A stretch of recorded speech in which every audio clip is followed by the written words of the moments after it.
एक शहर में सुनील नाम का एक इंसान रहता था। सुनील एक दवा की दुकान पर काम करता था। उसकी बहुत साल पहले शादी हो गई थी। सुनील को हमेशा से लड़का चाहिए था।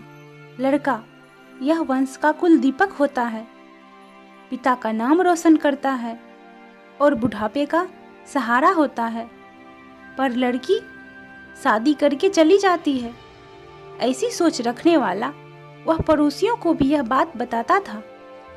शादी के कुछ साल बाद उसे 2 लड़के हुए। बड़े बेटे का नाम श्याम और छोटे बेटे का नाम सोहन रखा। बाद में कुछ सालों बाद उसकी पत्नी का निधन हो गया। उसके बाद उसी ने दोनों बेटों का ख्याल रखा। समय बीता और उसके दोनों बेटे बड़े हो गए और अब दोनों बेटे नौकरी कर रहे थे। दोनों की शादी भी हो गई। शादी होने के बाद भी वह सब एक साथ ही रहते थे। कुछ साल एक साथ खुशी में गए, लेकिन बाद में दोनों भाई एक दूसरे के साथ झगड़ा करने लगे। दोनों बहुओं में छोटी छोटी बातों पर मतभेद होने लगी। यह सब देखकर सुनील को बहुत बुरा लगता था। अब दोनों ने अलग रहने का निर्णय लिया और वह अलग हो गए। फिर पिताजी का ख्याल कौन रखेगा, ऐसा सवाल निर्माण हुआ। दोनों बेटे का एक एक महीना संभालेंगे, ऐसा तय किया। सुनील एक बेटे के साथ 1 महीने के लिए रहने लगा, फिर दूसरे बेटे के पास 1 महीना। ऐसा उसका बंटवारा हुआ। पर जैसे जैसे वक्त बीतता गया, वैसे वैसे बहुओं और बेटों में सुनील को लेकर झगड़ा होने लगा। दोनों बेटों के घर में झगड़े का कारण सुनील रहने लगा। यह बात सुनील को अच्छे से समझ आ गई थी। अब सुनील को पुरानी यादें याद आने लगी थी। उसने जिंदगी में कितनी बड़ी गलती की थी, यह उसे अब समझ में आ रही थी। पर अब इसका क्या फायदा। आखिर दोनों बेटों ने पिताजी को वृद्धा आश्रम भेजने का निर्णय लिया। एक दिन दोनों ही पिताजी को लेकर वृद्धा आश्रम में गए। वहां जाने पर सभी औपचारिकता पूरी करके पिताजी को मिलकर वे दोनों अपने अपने घर वापस चले गए। बेटे के घर जाने के बाद सुनील बहुत रोने लगा। उसके बाद वृद्धा आश्रम के कई लोगों ने उसे समझाया, पर वह बहुत दुखी हो गया था।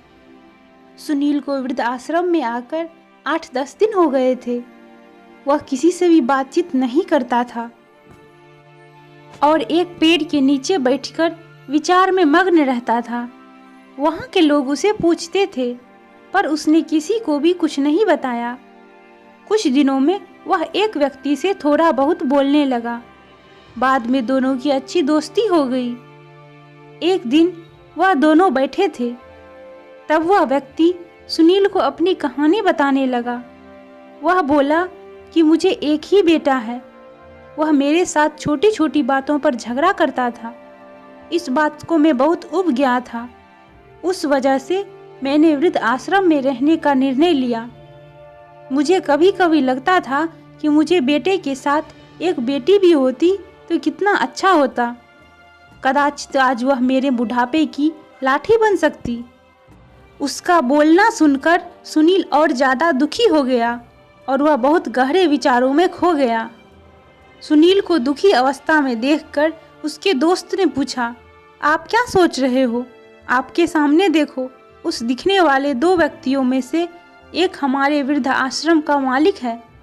उसका नाम जगदीप सेठ है और दूसरी उनकी बेटी है, उसका नाम आरती है। वृद्ध आश्रम का सारा काम उनकी बेटी संभालती है। जगदीप सेठ इनको एकमात्र बेटी थी। बेटी माँ और पिताजी से बहुत प्यार करती है। उतना ही प्यार वह वृद्ध आश्रम के हर एक व्यक्ति से प्यार करती है। सुनील सिर्फ उसकी तरफ देखते ही रह गया और उसका मन और भी ज़्यादा दुखी होने लगा। रात होने लगी थी। हर एक वृद्ध अपने अपने रूम में जाने लगे।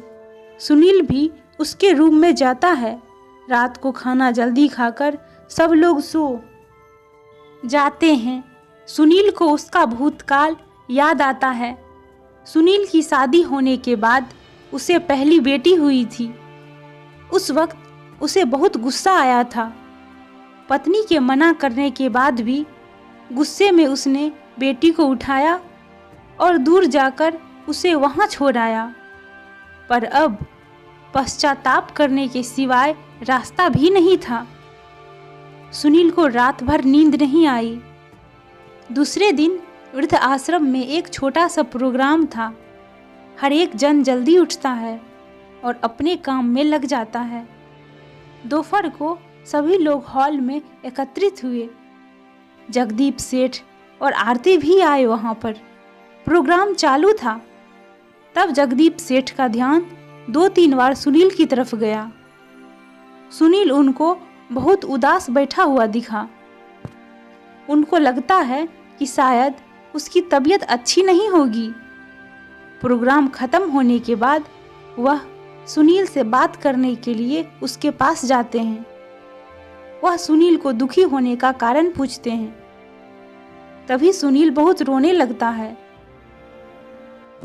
और थोड़ी देर बाद वह अपनी पूरी कहानी उनको बताता है कि मुझे भी पहली बेटी हुई थी, पर मुझे बेटी नहीं चाहिए थी, इसीलिए मैंने गुस्से में आकर उसे छोड़कर आया। जब मैंने आपको आपकी बेटी के साथ देखा तो तभी मुझे समझ आया कि बेटी कितना प्यार करती है। मेरी बेटी भी मेरे साथ होती तो मुझे यहाँ वृद्ध आश्रम में नहीं रहना पड़ता। मेरे दोनों बेटों ने मुझे दुख के सिवा कभी कुछ नहीं दिया। मैंने किए हुए पापों की सजा आज मैं भुगत रहा हूँ।